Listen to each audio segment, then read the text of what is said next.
अरविंद केजरीवाल की पत्नी सुनीता केजरीवाल गुजरात में आम आदमी पार्टी उम्मीदवारों के लिए चुनाव प्रचार कर सकती हैं। गुजरात प्रधानमंत्री नरेंद्र मोदी का गृह राज्य है। आम आदमी पार्टी इंडिया गठबंधन के तहत यहां पर 2 सीटों पर भरूच और भावनगर में चुनाव लड़ रही है और यहां पर तीसरे चरण में यानी कि 7 मई को यहां पर मतदान होना है। तो यहां पर सुनीता केजरीवाल चुनाव प्रचार कर सकती हैं। अब ये खबर आई कहां से या कैसे ये बात चल रही है कि सुनीता केजरीवाल आम आदमी पार्टी उम्मीदवारों के लिए चुनाव प्रचार कर सकती हैं? दरअसल आम आदमी पार्टी ने गुजरात के लिए जो अपनी स्टार प्रचारकों की लिस्ट जारी की है उसमें पहले नंबर पर अरविंद केजरीवाल का तो नाम है, लेकिन दूसरे नंबर पर सुनीता केजरीवाल का नाम भी शामिल है, जिससे ये अब चर्चा बहुत प्रबल हो गई है कि क्या जब अरविंद केजरीवाल अभी नहीं है, जेल के अंदर बंद हैं, तो क्या उनकी पत्नी सुनीता केजरीवाल गुजरात में भरूच और भावनगर में आम आदमी पार्टी के उम्मीदवारों के लिए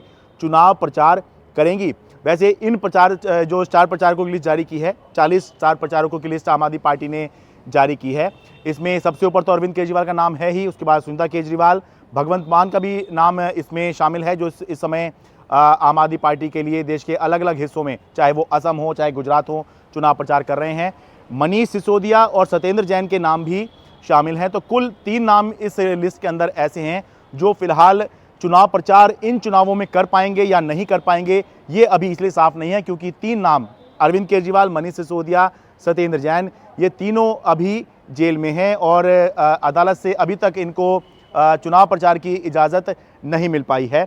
इसके अलावा संजय सिंह इस समय आम आदमी पार्टी का बड़ा नाम है, उनका नाम स्टार प्रचारकों की लिस्ट में है। राघव चड्ढा के नाम की बहुत चर्चा हो रही है क्योंकि राघव चड्ढा पिछले कुछ दिनों से अपने स्वास्थ्य कारणों से, अपनी आंखों की सर्जरी की वजह से देश से बाहर हैं, तो उनका नाम भी इस लिस्ट में शामिल किया गया है। बाकी जो रेगुलर नाम होते हैं वो तो इस लिस्ट के अंदर हैं ही, लेकिन सुनीता केजरीवाल का नाम इस लिस्ट में आने से जो है चर्चा ये बहुत प्रबल हुई है कि क्या अरविंद केजरीवाल अगर नहीं है, कम से कम 2 चरण जो चुनाव के मतदान जो चुनाव शुरू होना है वो पहला चरण का मतदान होना है 19 अप्रैल से, तो 19 अप्रैल तक अरविंद केजरीवाल जेल में ही रहेंगे। उसके बाद 26 अप्रैल को फिर दूसरे चरण का मतदान होना है, तब भी अरविंद केजरीवाल जेल में ही रहेंगे। 29 अप्रैल को संभव है कि अरविंद केजरीवाल की सुप्रीम कोर्ट में सुनवाई हो, तो उससे पता चलेगा कि क्या अरविंद केजरीवाल तीसरे चरण के चुनाव के लिए या उसके आगे के जो 5 चरण बचे हुए हैं उसके लिए प्रचार के लिए बाहर आ पाएंगे या नहीं आ पाएंगे। लेकिन